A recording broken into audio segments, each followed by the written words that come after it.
I'm Glenn Wood. And I'm Richard Tadamir. We're psychotherapists based out of British Columbia, Canada, and you're listening to Deliberating Practice. In this podcast, we deconstruct everything from the foundations of therapy to its newest innovations and horizons. We take a critical perspective on contemporary issues that affect therapists across the world. We share our own stories, both personal and professional, and sometimes we talk to other therapists too. We hope that this podcast can be like sitting with the trusted mentor you always wish you had, helping you integrate and make sense of our complex and exciting field. So sit back, relax, and enjoy the episode.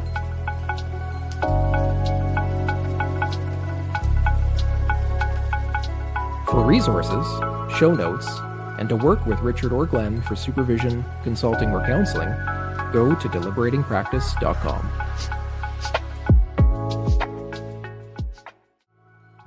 Hey, Glenn. Hey, Richard. Welcome back. Yeah, good to be back. Yeah. I was left with so many thoughts, maybe excited and also a little bit overwhelmed at the grand scheme of Buddhism and psychotherapy. There's so many places we could go. One thing that comes to mind is just like, really just how do we integrate these two, I guess would be my top question. Sure. Well, let's just start with just considering everything we talked about around Buddhism. I hope I did Buddhism justice, and I sort of worry about that because, it's a aged, long-standing spiritual tradition with many people who have invested a great deal of their lives, into sort of studying and developing their practice of Buddhism and pursuing the Buddha's Eightfold Path and sort of the middle way, as it's called. So do you feel like in the previous section that there was a sufficient explanation around the Buddha's basic position? And is there anything outstanding for you in that you feel needs to be fleshed out before we move into integration? Yeah. I guess what I'm left with after our conversation is Buddhism as really one of the earliest psychotherapies, but also really philosophy, an advanced technology, to be sure, that has power to relieve a lot of suffering. Maybe not in an easy way, but there's an elegance and a simplicity to it by kind of cutting through all the bullshit. I think the Buddha sincerely and authentically discovered something of what it means to be liberated. I think he really did experience that or achieve that. And I think that's sort of what we need to kind of hold psychotherapy against in some ways tonight is what we practice with our clients in our everyday counseling and psychotherapy practices. Is it consistent with, how the Buddha saw things? Is it consistent with the Buddha's position on suffering and its alleviation? And how are we operating? Are we doing something similar? Are we working towards liberation? Is there a liberating quality to our work as well? Yeah, I think maybe it is time to kind of juxtapose the two to some degree to look at what do we do? And is it anything like what the Buddha does? What do we do, Richard? I ask myself that every day. What are we doing? Yeah. I think that's the hope. The hope is to help clients understand themselves better, understand the real nature of things, so to speak, pursue truth at any cost, become more integrated and compassionate human beings to relieve suffering, all of these. Yeah. Get off the wheel. Too often, as we've talked about before, therapy can become a colonizing mechanism that just makes the wheel maybe spin faster. But Buddhism in that way has so much, we have so much that we can learn from it. And I think the closer, my feeling, I guess, as I've talked to you more, the closer we can stick to the elements of Buddhism or have a strong spiritual center in some way that might resemble this Buddhist philosophy, I think we're going to get closer to doing good work. One of the things that's coming to mind to me right now is the idea of ego psychology, which was a branch of psychoanalysis, a sort of American interpretation of early psychoanalysis that emphasized the analyst kind of focusing on supporting the client's self-esteem, their sense of self, their sense of integration, their capacity for adaptation and resiliency. And I think that Alan Watts, in his book, Psychotherapy, East and West, kind of implies or suggests that a great deal of contemporary, in this case for Alan Watts, it was the 70s, but I think maybe not too much has changed, in a deeper way, that he was sort of implying that a great deal of contemporary Western psychotherapy is a kind of ego psychology, that its focus is on supporting the process of identification, supporting the notion that we're separate and our security in that, like trying to secure our separateness and to help us to feel secure in our sense of separateness. And I feel like this is perhaps the first point we could look at is kind of the juxtaposition between a psychotherapy that seems to sort of play into the institution of the ego and support it against the Buddhist position, which was to see through the ego, to experience a kind of disillusionment, to recognize the ego for what it was, and an illusion, to see oneself not as separate, but as a part of the total being of the universe. No small task. I'm curious if anything resonates with you around that, Richard, the idea of Western psychotherapy as a kind of ego psychology or a psychology that supports the ego. Yeah, I really think so. I think so much of Western psychology is this idea of a separate self. And I think when we have an emphasis on separation, there also becomes within it an emphasis on not only am I separate, but I'm better. And some people are more equal than others, or some groups, etc. So I think it's a dangerous path. I think about philosophy in like Martin Buber's I and Thou of, we're relational beings, and we don't really have a self except in relationship to others. And I think that gets closer to Buddhist practice. It gets closer to deep contemplative Christianity, indigenous, this idea that all truth is God's truth, that it's hitting upon something fundamental, I think, in human nature and something very healing. But we often really stray into this separate and better than and othering mode. Just letting that resonate with me. Mm-hmm. I fear too often that psychotherapy is a tool for unbridled capitalism, colonialism. Yeah. Yeah. The Walmart, I think we've already briefly mentioned that in our first episode. Yeah. Having psychotherapy inside a Walmart is actually a real thing. Look it up. Yeah. It's scary. Well, I think you're right. And I'm thinking about Watts's position in Psychotherapy, East and West. He sort of sees a great deal of our life as expressions of participation in social institutions. He's clear and kind of quick to point out that maybe a lot of what we think we're doing as important is actually just a kind of game or is playing into these institutions. For him, it's sort of the idea, okay, we take this thing seriously. We take, for instance, our occupational success very seriously. Yeah. We play into the institution that of industry, of industriousness. We work hard and we abide by a set of social rules about how one becomes successful, which are kind of brought to us by our wider culture. And when we're in it, we feel that it's a matter of life and death. We take this kind of thing very seriously and we identify with it, and it becomes this process that we can really suffer in. And Watts is saying participation in this is actually just a kind of a playing of a game, that we feel we're doing something quite serious, but we're actually just following rules that have sort of been predefined for us. Mm-hmm. And we're operating in a way that moves us towards a sort of predictable outcome, one that's often not in our interests. Yes. And one that's not even based in reality, mm-hmm. in the grand scheme of things.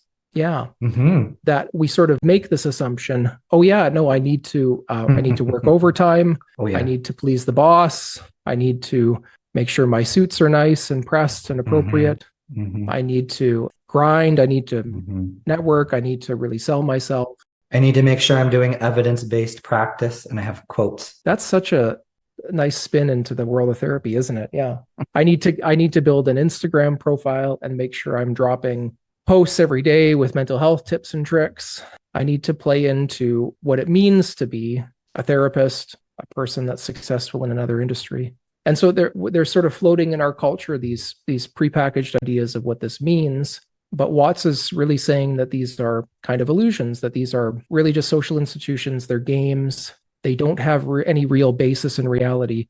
But one of the rules of the game that we play is to take these things very seriously. Yes. To see them as essential to who we are. And this sort of comes back to the basic operating structure of our psychology from the perspective of Buddhism and the other sort of Eastern philosophies, which is that we sort of start from this position of lack. We start from this position of dukkha, of the suffering, and that we sort of project our desires. We tanha, we have a tanha, we experience tanha, we sort of project our desires into an imagined future where the lack no longer exists. And that's the sort of wheel of samsara. So we're bringing it all back. And I think I'm saying all of this to say that it seems like in the West, we do seem to be really stuck on this idea of the self and the ego and our separateness and sort of the institution of the ego, that perhaps in our culture, more than any other culture, there's a real emphasis upon you, as your own entity, as a unique individual, as sort of separate ontologically from everyone else. Yeah. And I think that, like you suggested, Richard, you're right. This does sort of leave us in a position of vulnerability. It puts us in a position where we feel we have to play very, very, very hard to be successful. Not only does it put ourselves in a position of vulnerability and burnout, also it can literally create wars. So this idea of the self, if we really cling on to this idea of self, when does it stop? Selves arguably exist to possess or to expand myself greater, right? What do we talk about? Self-development, self-expansion, all key words in Western psychology. And I remember at Morita Therapy conference back in August of last year, an indigenous Japanese therapy, we discussed about the dangers of a psychology obsessed with the self and disconnected to everyday life, nature, etc. Yeah, I think you're saying something really important. Our psychology tends to be focused on us, doesn't it? It tends to emphasize our separateness and sort of start from that assumption and reinforce it. And you're right, the implications of this can be extremely broad. Our desire, our compensation for our lack, our desire can extend beyond, just basic pursuits and can be projected into others, into our relationship with others, into whole groups of people in the world. We can see whole groups of people in the world as the problem of which their eradication would be a solution to our angst, our discomfort, our dukkha, our suffering. Yeah. So, I sort of want to unpack this idea of like the ego at the center of our psychotherapy here in the West, because I feel like it's not the case for everyone, obviously, but I do sort of feel like it comes up a lot. I think this is something we've been talking around in some ways too in some of our other episodes. I'm thinking about our episode on, symptom management versus healing transformation.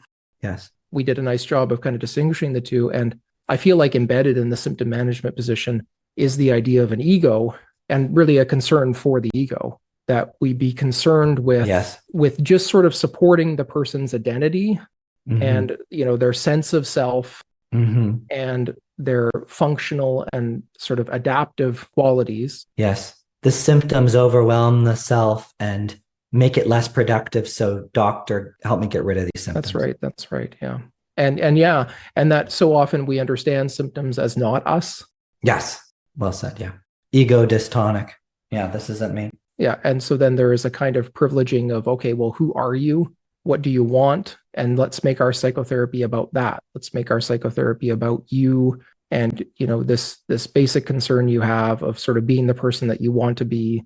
I feel like so often people are concerned about the social implications of the symptom. Yes. Like, oh, if I have a symptom, then that sort of makes me an aberrant or strange or a bad person. There's something wrong with me. Yeah. Or they get concerned about the debilitating quality of the symptom. Oh, well, this symptom, it detracts from my capacity be a productive person or to be a sort of a functioning member of society. And so again, I feel like more often than not, when we make contact with someone, this is already operating with them.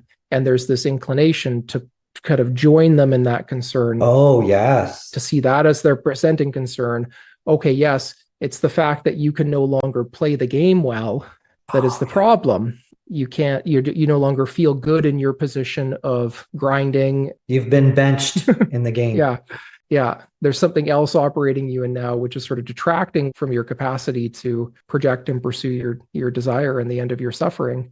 What you said, I think it's powerful because it almost, it does kind of take psychotherapy in the wrong direction. It sounds to me, and growing up in fundamentalist Christian life, I guess, almost this idea of exorcising the demon, exorcising the spirit. And this is something that science and more modern therapy, and Freud was present in that, of seeing the horrible treatment that people were facing in the Viennese psych wards, right? With Charcot, the hypnotist, etc., that they saw the suffering, particularly females kind of thrown away from society, thrown away by their husbands, whatever, people of color, etc., that this was reprehensible to them. And I think they used the tool of science and that perhaps in the old days, that would be the robe and the collar of the priest or whatever, but we replaced that with the lab coat or the suit to show some credibility to something that was being laughed at, because psychotherapy was very much laughed at in the beginning phases and not considered a real science.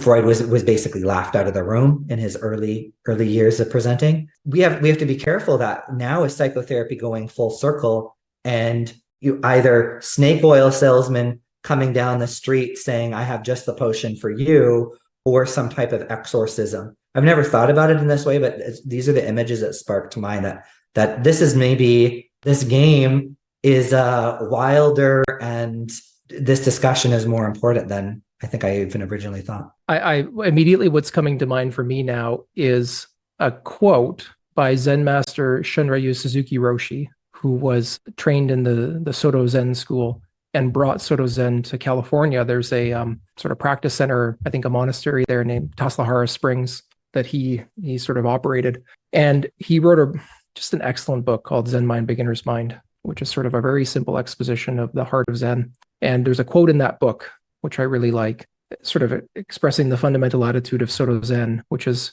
if you're going through hell, keep going. You wrote that.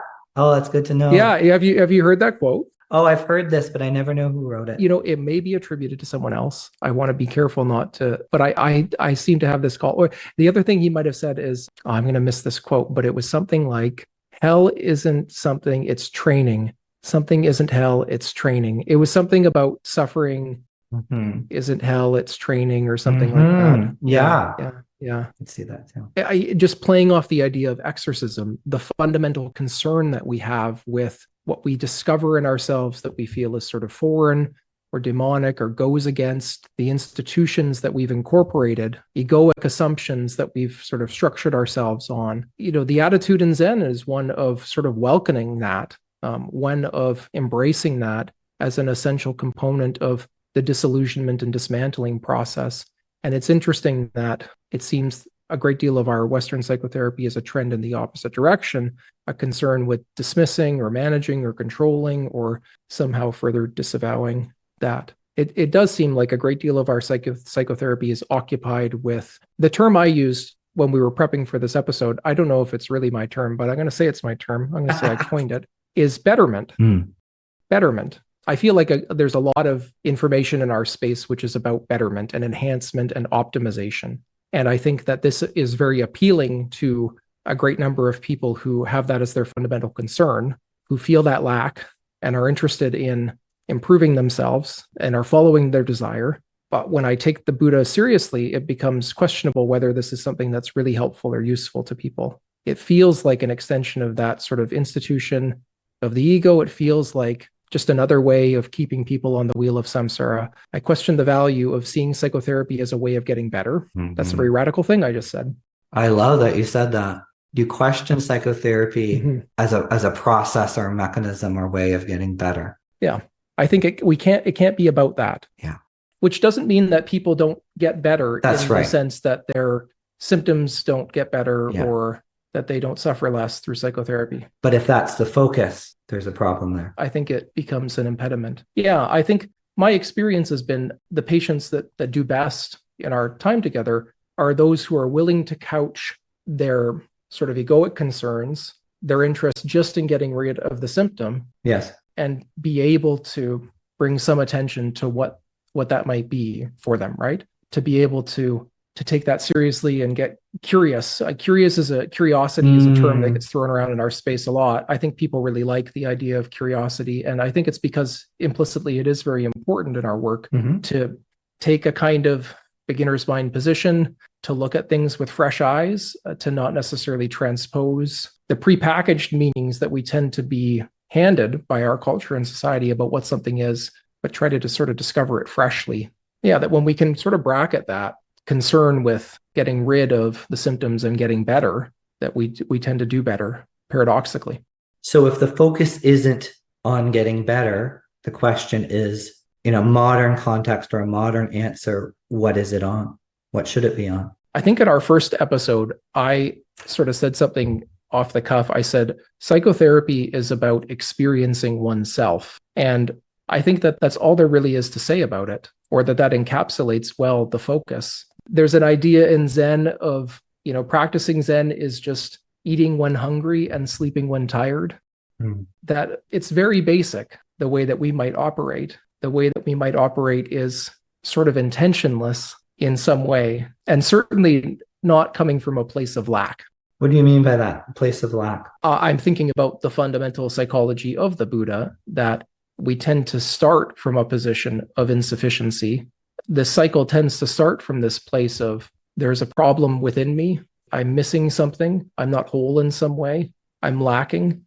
Yeah. And so I must go find this missing thing. I am not enough. I am not enough. Yeah.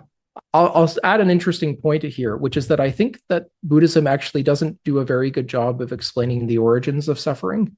Wow, that's quite the claim. Which is funny. Yeah, well, here I go. I'm going to get radical again. Let's get into it. I think that the Buddha did a very good job of abstractly explaining the origins of suffering, that the Buddha described, like we've talked about, this sort of abstract logic of suffering.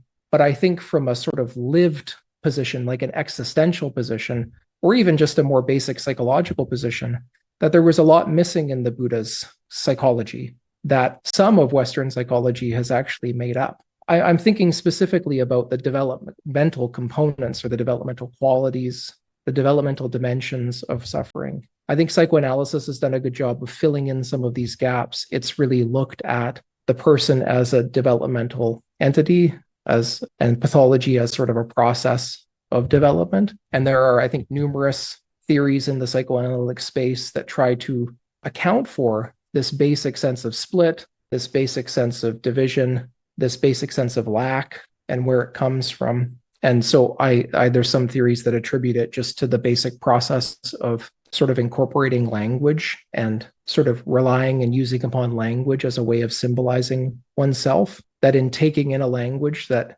doesn't belong to us, isn't sort of indigenous to our being, that we make necessary sacrifices in our experience in order to communicate and function and get on and get by. So this is sort of my best guess at Lacan's theory.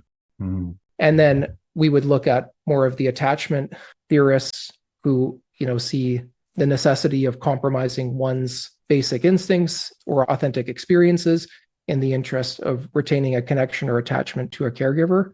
Yeah. And so this sort of creates a basic developmental split in the self, which presupposes or predicates a lack. The Buddha didn't have a developmental theory, though. He didn't think about child development. He didn't start with the assumption that the basis of our suffering is sort of built into being born into this world. Although he certainly did a great job of articulating the logic of suffering, the dynamics of suffering. Yeah. So I'm not trying to sort of critique basic Buddhist philosophy.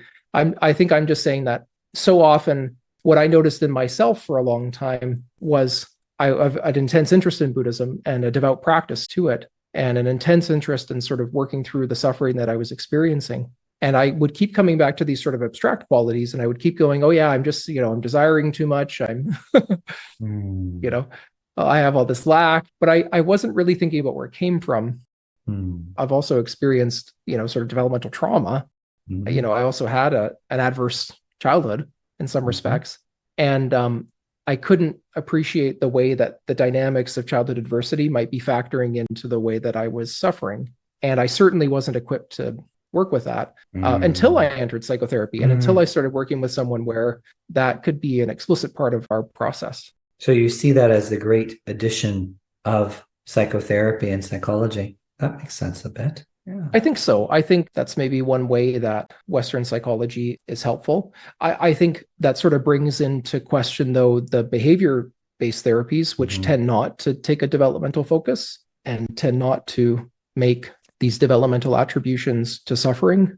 I'm trying to think of a way that behaviorism and Buddhism might be integrated, or a way there could be a consistency.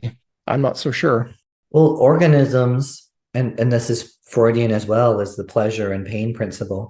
I don't think we can argue behaviorism, even if we believe that the brain is a black box and it's just stimulus and response, a very traditional first wave behavioral approach that I think even strict behaviorists would find it hard to argue that pleasure and pain aren't critical pieces around motivation on one side and then punishment or suffering on the other. Maybe behaviorists would say suffering and punishment are intertwined in some way. Right.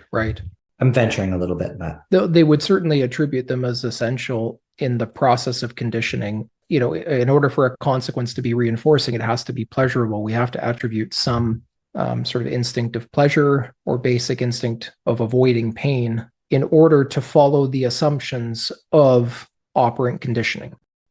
I think what I'm thinking about, though, is the position in modern third wave behavior therapies of going, we don't need to really get at where this came from. We don't need to explore the developmental origins of this disjunction in your thinking, this dysfunctional thought pattern.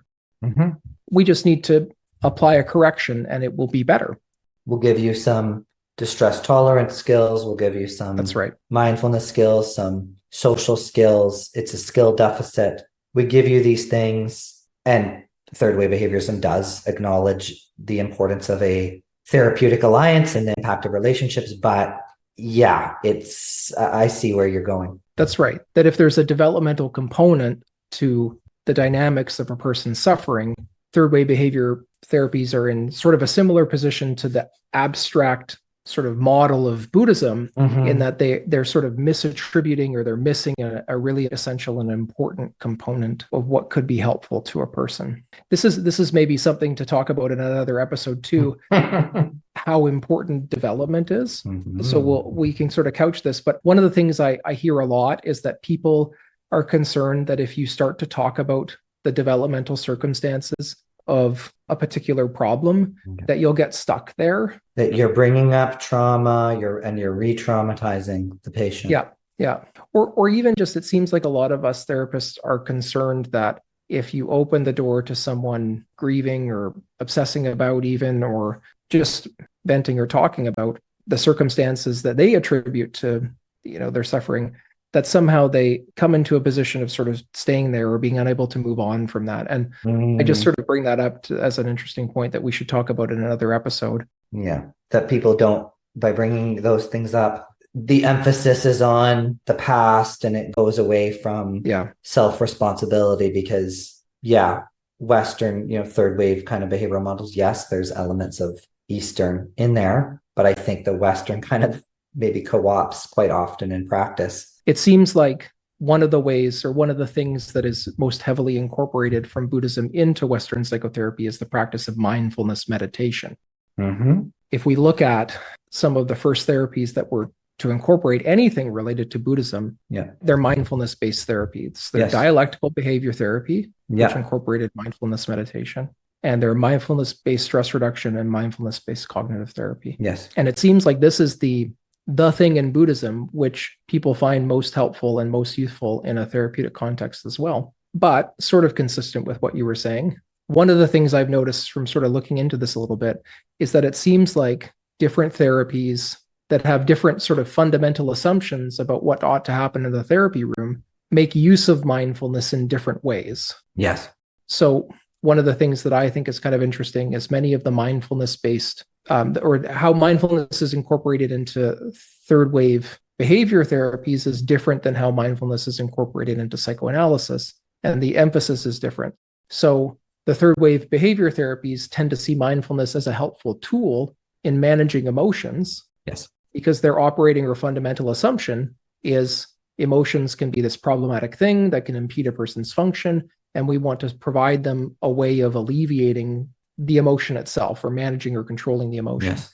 And so even if mindfulness practice is a sort of paradox in which you sit with emotion and do nothing with it, and that somehow makes it better, the sort of operating assumption in these third wave behavior therapies is, yes, you want to do that because you want the emotion to go away. The point of the practice is for the emotion to move on. There's nothing in the emotion that's of value. So we're sort of sitting and waiting patiently with it in order for it to go away. And this is different than psychoanalysis's assumption or interest in mindfulness, which I saw in a couple of different sources, was more around how it was useful in that it sort of operated similarly to Freud's prescription of the sort of free-floating attention that he wanted his patients to be able to take on and operate from. Can we kind of get curious, and can we get value free about what you're experiencing? Can we bracket the assumptions of the ego for a little bit and just take it what you're experiencing it, and sort of be able to hold it in one's experience and try to really grasp what it is without any aim of making it going away or making it better or worse, or just in the interest of sort of understanding. Seek to understand it. Yeah, that's right. That's fundamentally different when you put it like that. That's right. And it seems like we're sort of getting back to something that we've mentioned in episode 3, that we talk around a lot, the kind of the pro versus the anti-symptom position, the sort of basis of your therapy. Is your therapy concerned with understanding what symptoms are, or is it concerned with getting rid of them? Yes. So where do we go from here? Well, it's a big question, Richard. I think there's more to break down. There's a couple more things that came to my mind. One being, I think Buddhism is incommensurate with the idea of mental health. Say more. Yeah. So I understand mental health to be a construct, a sort of sociological construct. I don't believe in psychological disorders. I think that the DSM has no ontological basis for the disorders that it espouses to exist. I think these are ways of describing patterns or presentations of suffering, but are not actually causative agents in and of themselves. Yeah. They don't actually describe the dynamics of suffering. They don't actually explain suffering. They just sort of provide a basic description of what suffering can look like in different ways. Yes. And they pathologize it. Yes. So they attribute a pathology to a certain type of human experience. Yes. And I think that the umbrella of mental health is helpful and unhelpful at the same time. Yes. Yeah. I think that it's been helpful in that it has had a destigmatizing effect in the sense that people who might not have normally recognized or sought support for their symptom, or who might have identified with their symptom in a shame-based fashion, can at least now attribute their symptom to a kind of illness, can fall under the definition of an ill person. And in our society, we tend to view ill people with compassion. We can attribute this to his disease process. We can say it's outside of the person's control, et cetera, et cetera. Versus shaming them and throwing tomatoes at them in stocks. That's right. So it's a step forward, but certainly not far enough. Yeah, because I think that the basic pathologizing of a symptom or a pattern of symptoms or a pattern of illness, it still reinforces a split. It's still pathologizing. It's just maybe less so or less extreme, but it's still pathologizing. Yeah, isn't it? There's still a basic dualism operating, that there's sort of health and unhealth, that there's good and bad experiences. And I think that this is incommensurate with the Buddha's operating assumption, his sort of non-dual position, his non-dual philosophy. We can't see things as fundamentally good and fundamentally bad. They're mutually dependent entities. These are relative things. Our definition of what is good is dependent upon what our definition of bad is, and vice versa. So they don't have a sort of distinct fundamental existence. I can understand that Buddhism would disagree likely with the Western concept of mental health as theorized and practiced today. Yep. But it does seem like suffering is a bad thing. It does seem like there is certainly this Am I wrong in that? Would Buddhism say suffering isn't I bad? think Buddhism would say suffering is bad. And then Buddhism would also say suffering is not bad in the same breath, because saying suffering is bad leaves us in a position of attributing badness to suffering. And it leaves us in a position of splitting duals. Yeah. And the Buddha is saying it's that dual way of thinking. It's that dual, that's that assumption of duality that propels us into suffering. So as long as we make dualistic attributions to things, we maintain the structure of our suffering. As long as suffering is bad, then I need to be working in order to make sure that I'm not suffering, so that I'm not bad. So in that sense, it's that feeling about feeling. It's meta emotion, metacognition, that if I think suffering is bad, I'm suffering about the fact that there is suffering. Whereas perhaps Buddhism, I see a lot in Buddhism that is just kind of stating fundamental aspects of human nature and how humans and the world function. Right. Suffering is a part of life, birth, that's death. Right. I think that the Buddha, we go back to the Hinayana, he sort of, and the Mahayana, that distinction, he sort of has to start from the position of the ego. He sort of has to give the ego something to do, because that's just how people understood themselves. This is what Watts was talking about in Psychotherapy East and West too, and the kind of the counter game, right? That the Zen master is put in this difficult position where he really has nothing to offer. He has no fundamental philosophy or masterful realization that he can impart upon someone. His philosophy is empty. But someone who's in a very sort of entrenched in samsara and is feeling a sense of lack and has projected their desire into the Zen master. Okay, well, maybe this guy will have something that will fulfill me, because I feel so unfulfilled. I'm stuck in the samsaric wheel of desire and emptiness. And I can't seem to satisfy myself. I can't seem to get beyond my angst. But maybe the Zen master will help me get beyond my angst. Yes. Yeah. And in his robes and being at the center of the temple. That's right. He plays into the institution, but he has nothing to offer. We can't say that the Zen master is actually holding some secret. Yes. But if you were to reveal that too early you can't show your cards too early. A good magician never reveals his tricks. Yeah. So sometimes I feel this way with some of my patients that I work with, that there's a sort of desperation or a sense of, something that I don't. Yes. And there's an idealization of the therapist, or certainly a lot of transference and false attributions. That's right. And it's been very hard for me to reconcile how little I know and also how valuable I think it is to not know, to bracket this institutional pursuit in the interest of just experiencing oneself when working with someone who is still very, very invested. I think the Buddha understood this too. And that's why the beginning part of his philosophy was sort of a philosophy that kind of was meant to instill a healthy egoic split or a useful egoic split. We have to make a problem of our suffering in some way in order for people to buy into it. Yes. Or else they would never pursue.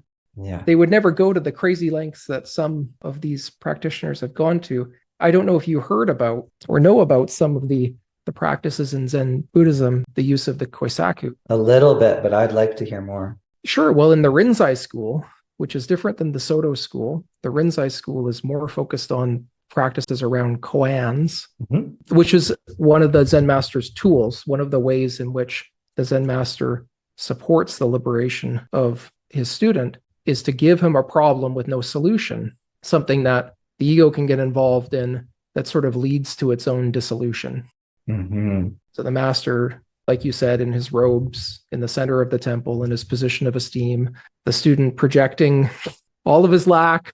I need this. This guy has it. And the master says, go and answer this question. What is the sound of one hand clapping? I kind of hate that koan because most people, our listeners can't see us, but I'm just clapping with one hand right now. Yes. Most people just do that and sort of make a mockery of it. But it's a question that's impossible to answer, but the student will take it upon themselves nonetheless, hopefully. And they also try to answer it based off of their worldview. And, certainly in the West, you hear about people that go to the East very much. This still happens today. It's been happening for thousands of years. It might look different. We might be taking a plane over there or whatever. or joining over Zoom. I don't know. Zen masters are on Zoom, but there is, it's this pursuit that somebody else has the answer instead of actually the answer is within and outside and everything, everywhere, all at once. There's a really good quote by Zen Master Dogen that goes, "Do not travel far to distant and dusty lands. If you cannot find the truth where you are, you will never find it," which says it well. Wherever you go, there you are. There you are. Yeah. I didn't finish explaining what's so intense about Rinzai, though. I want to make sure to tell our listeners about that. In the Rinzai school, the students are provided with a koan and they're instructed to concentrate on it, for hours each day, right? And there's a kind of group practice of koan meditation. And some of the senior students are equipped with a special stick called a koisaku. And in order to incite the students who are practicing with the koans to stay focused, they will walk around and they will hit anyone that they think is slacking off. Yes. So there's a real intensity, there's a real sacrifice that is made in the interest of pursuing this. I'm trying to think of what my original thought was in bringing all of this up.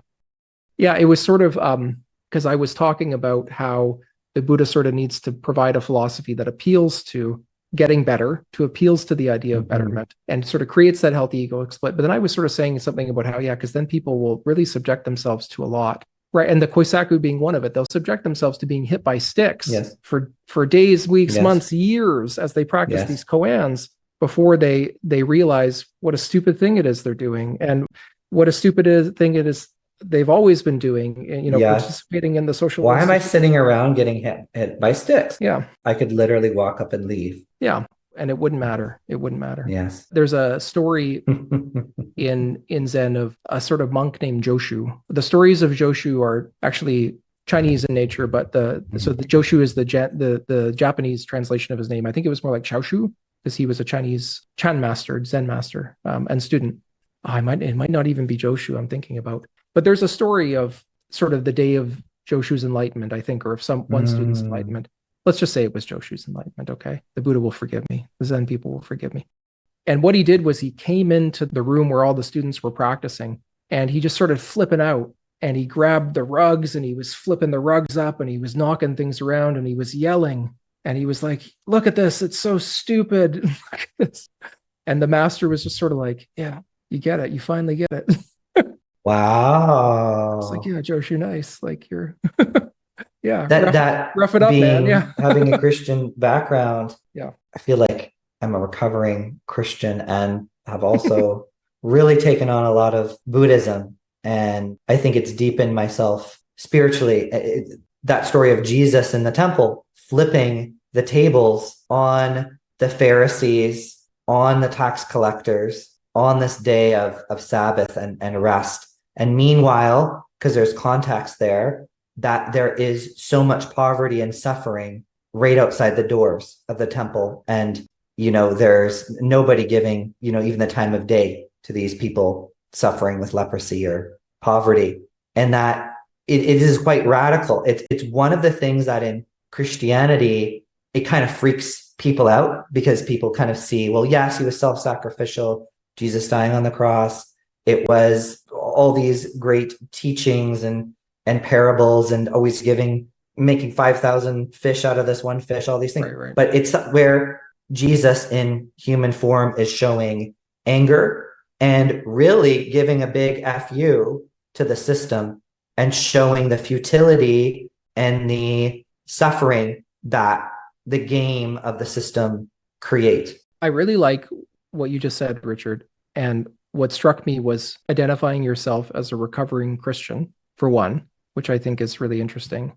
And that this story from Christianity has stayed with you and has been so meaningful implies that you too implicitly understand that spirituality is about cutting through the illusions of our social institutions, of our sense of separateness, of the games that we play and the ways that we operate that we think are so important. This process of taxation and the institutionalization of our society, which we feel is so necessary. I'm hearing it in you. No, I think it is great. I'm glad you're hearing it because there is a lot of value within Christianity, and there's a lot of value within Buddhism. And I remember attending a speech by the Dalai Lama when he visited UBC probably 6, 7 years ago. And he talked about, somebody asked, well, should I give up my religion and become a Buddhist? And he very clearly said no. He said there's so much value within religions and within spiritualities and philosophies that your parents raised you in and that you grew up in. And it's about finding the gems within it. Something, I'm probably not exactly saying what he's saying, but that's what I got from what he said. Sure. Yeah. Do you think that maybe the parts of Christianity that you feel you're recovering from are those that were sort of needlessly repressive, or that, Indeed. That have sort of asked you to sort of participate in a social game that you really felt was alien to your being? Yes, participate, and in sometimes evangelical Christianity, which can be very feelings based and not necessarily if there is reading of the Bible, it is taken very, very literally, but so much is the feeling, right? There's streams, of course, of fundamentalist evangelical Christianity where you have the televangelists, or you have people, writhing around, getting snake bites and all of this stuff, that a sense of obey, and you kind of obey immediately and put your rationality, your thinking at the door, leave it to the side. And that, being a critical thinker always, even at a young age, always made me uncomfortable and concerning to me. Right. And then I've realized, again, as I've explored so many, explored existentialism, explored contemplative Christianity, meditative streams of Buddhism, attended lots of things, that it's also, emotion has its place too. It's very important that we don't want to just live, I'm making a gesture of like our head cut off, like living just with our head, that there is so much information inside of the body and in our, evolved emotional system. So it's becoming closer to, I'll never be there, but that process of integration, becoming closer to an integrated person. Yeah, that's right. Not like the logical, rational, critical component of you is certainly helpful and essential, and also limited or constrained, and can't operate in a way that is dismissive of your intuitive, emotional, feeling self. And Buddhism, it was really heartening to hear the Dalai Lama say that. It kind of, again, brought up that idea of like all truth is God's truth. It's focusing on some type of fundamental reality, or fundamental truth, or dharma, right? There's elements of the truth within Christianity when well practiced. There's elements within Hinduism, Islam, etc. Yeah, that's right. I think every religion has a mystic tradition that is essentially non-dual, operates from the same implicit position as the Buddha did. In Christianity, you and God are one. You and Jesus are one in some ways. There isn't really a separation. Wow, I didn't know we'd be going in this direction, but or distinction. It's great to get a little bit more personal, and for the listeners to know us a little bit more. Yeah, one aspect of who we are, maybe. Sure. Yeah, very important. Well, and I think probably both of us intended to speak more about the world of psychotherapy, and we're really talking more about the world of spirituality. That's sort of where our hearts are going right now. I think as transpersonal therapists, if you identify with that, or at least adopt this element that, spirituality really is critical to be included, and we are not just, again, this mental construction of thought, like there's something greater beyond ourselves. Yeah. I do think it would be helpful now to return to your question of sort of where do we go from here, though, Richard? Please. My prevailing theory or feeling right now is that whereas some therapies are seeing the integration of Buddhism into their psychotherapy, their sort of corpus of interventions as a solution, look what mindfulness meditation can do. Yes. Look at the ways that it can help with emotion regulation. Yes. Look at how it can support us in feeling better. Yes. That I sort of see it in the opposite direction. I see that if we really incorporate Buddhism into our psychotherapy practice, then it becomes a problem. It creates problems because it challenges us to consider what we're doing. It puts us in God forbid. It puts us in a position of going, okay, well, is our therapy reinforcing an institutional understanding of oneself? Yes.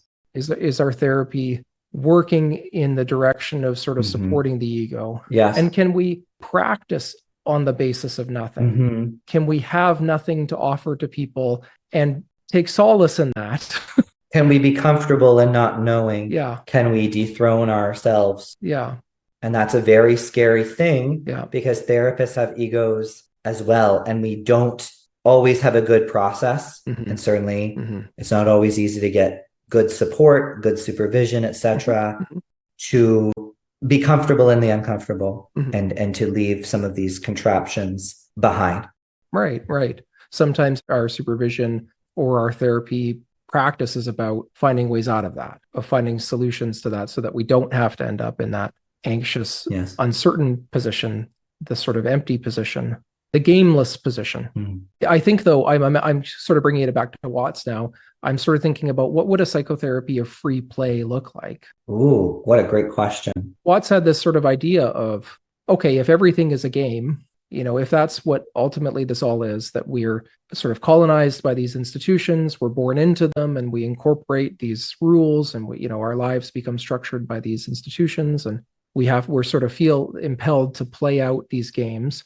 And then we sort of realize that there's really nothing behind this, that it's all games, that there is no game that we can play that is the game, the ultimate game.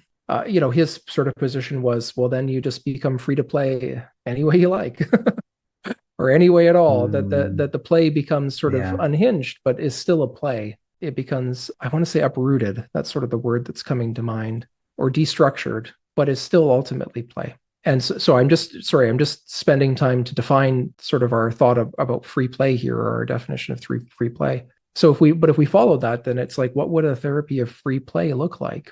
Ooh, the potentials are endless, but it's such a great question. I think there's a consistency between this discussion and our discussion on psychedelic assisted psychotherapy. I'm feeling the same widening right now that we had when we were talking about that, because that topic also was really challenging us to reconsider what psychotherapy is all about and what we're doing, and to sort of deconstruct our basic assumptions about what is healing and what is helpful. Yeah, it deconstructs questions around power, is another one that comes up. Professionalism, there's a deprofessionalization that could occur. There's some amazing questions there. And I feel like Buddhism is putting us in the same place. If therapy is a game, if we sort of see ourselves as supporting people to play better. Yes. The Buddha's really saying we can't play at all, or all these games are illusions. They're all just games, see them as games. See them as games. Yeah. Then where does that put us? And Watts argues, from what I remember, that you can't not participate in the game.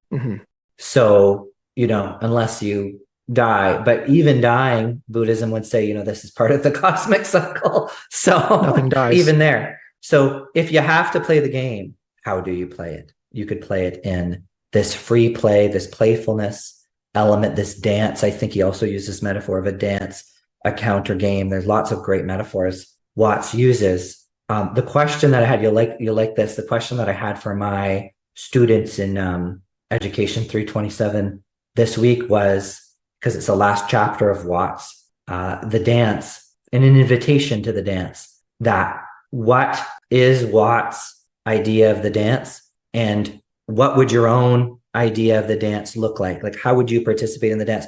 What would, to follow that metaphor, what would be your steps? What would be your choreographed routine? Maybe it's very blues and very funky and very, wild, or maybe there's, structured activism, who knows? But that's the question that I posed to my class this week, I think, kind of to end off the book. I think we're working with a koan right now. I think that's what's happening. Seems like it.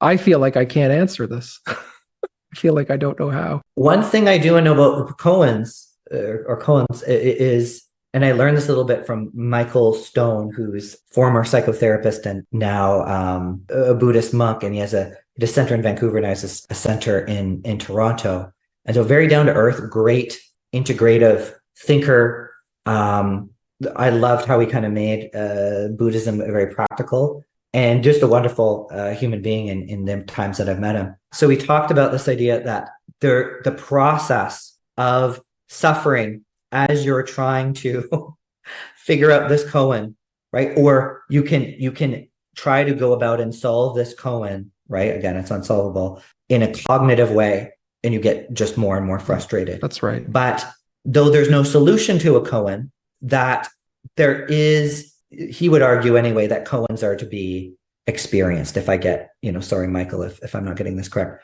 but that was the sense that I got, is that koans are to be experienced. That's right. They are, until you have experiences of playing the game, probably our traumas too, the game and how it's affected us in a difficult way, in challenging ways, and also what playing the game, our own free play version of the game, that what might look like and be modeled, and that we participate and experience that mind, body, and soul, we will remain in this samsara cycle. So we talked even about that process of approaching the koan as a metaphor for suffering, I guess, staying in our little realm of what we know and privileging the cognitive. That's right. That's right. And intellectualizing. Yeah. As I understand it, what the Buddha is getting at in some ways is non-discursive and ineffable. It can't be spoken about. Mm-hmm. It can't be conceptualized in language because language is inherently divisive and abstracting. Language, it can only symbolize what it represents, but it can never really stand in for it. Mm-hmm. And that ultimately what he's talking about is something realer than our language. Mm-hmm. So I think that's what Michael Stone is talking about, is that the koan drives us into an understanding of this. This is what is so powerful about the koan, is it dismantles it. It leaves us to feel fruitless in our symbolizing capacity to understand the truth. And we feel like we're sort of impelled into something else. And this is Satori. This is the Zen word for sort of the realization or the awakening experience. And Westerners have such a difficulty with Buddhism practice to its true depth. I think, and Michael talked about this too, is that we are used to learning in structured educational systems, particularly by book, mm-hmm. particularly by language, particularly by reading. It's non-relational. Mm-hmm. It's very abstract. It's a product, the mass production of books. It's its own thing, a textbook industry. That Buddhism, as it's meant to be practiced, and I think any deep spiritual tradition, it requires a relationship between the teacher and renunciate or seeker. And we are missing that so deeply in graduate school for psychotherapy, for, in the world in general as well. It's how can we download as much knowledge, book knowledge, cognitive knowledge into the student, even while we might be in the other breast saying, well, we're taking a critical view of psychology. Well, even, again, here, read this book on critical psychology or critical psychotherapy, but we learn by experience and apprenticeship and mentorship.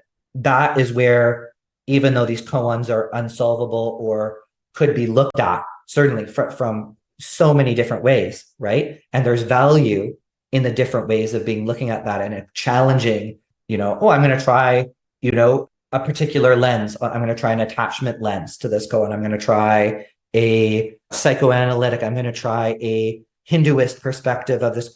That there's value in that exploration, but more value, of course, in the discussion, in the breaking of bread, the sitting together and accepting that we don't know the answer to this, and that's okay. And we can be two people seeking truth. Yeah, I think my experience of just asking that question right now is it does take me back to the sort of ineffable quality of this. That if I'm asking, okay, what would a psychotherapy of free play be? I can't really say anything about that. I can't rely upon the symbolic. I can't rely upon my discursive understanding of the world without in some ways not doing it justice or misattributing what is needed and what is happening, right? I think we are talking about Buddhism's deconstructing quality. And I feel it leaves me with more, like I said, more problems or more concerns than solutions. I think that Buddhism viewed from a Western lens and mindfulness restructured into a tool in the service of protecting oneself from symptoms makes it seem like a solution. but that the Buddha's call Yeah. was something much deeper. And this speaks to a broader process of reconciliation, which I think has only just begun, which is Ooh. how to reconcile something like what the Buddha is saying with our massive investment in the world as we understand it, and the way that we have structured our lives and our social institutions to propel us. And before we can see reconciliation in the outside world, it has to begin within. I think that the Buddha would have agreed with that, and that would have been his focus. I believe one of the last teachings that he ever gave, the last teaching he gave before he died, was he said, make of yourself a light. And what he meant or implied by that was your fundamental concern should be sort of focusing on your own experience and your own process of realization. Make of yourself a light, that you may, shine away the darkness in others, right? That definitely hits upon a theme in so many, whether that's Martin Luther King Jr. or Jesus or Muhammad, etc. There is a common theme there. For sure. I think, Richard, that there's just so much more to say. We'll probably have to come back to this. Part 8. Yeah. I'm looking forward to part. Well, maybe this could be a weekly lecture session. Maybe months or years down the line. I feel impacted by this conversation. I feel like every conversation that we have builds upon itself, and that we're discovering a language that you and I share, and a sort of shared perspective on the work that we do. And every episode seems to build upon the previous and incorporates elements of it. So I'm sure that Buddhism will pop up again as we talk more about other topics. Oh, how could it not? I wonder, though, if at some point in the future we'll want to revisit this, because it feels so pregnant with possibility. And it does. It feels very fundamental to the purposes of the podcast to hopefully relieve some suffering to our listeners. Hopefully they're not suffering too much listening to us. And but they have a desire. I believe our audience has a desire to also really help people relieve suffering within themselves and understand the true nature of suffering and being enlightened. Yeah. Yeah. Nicely said.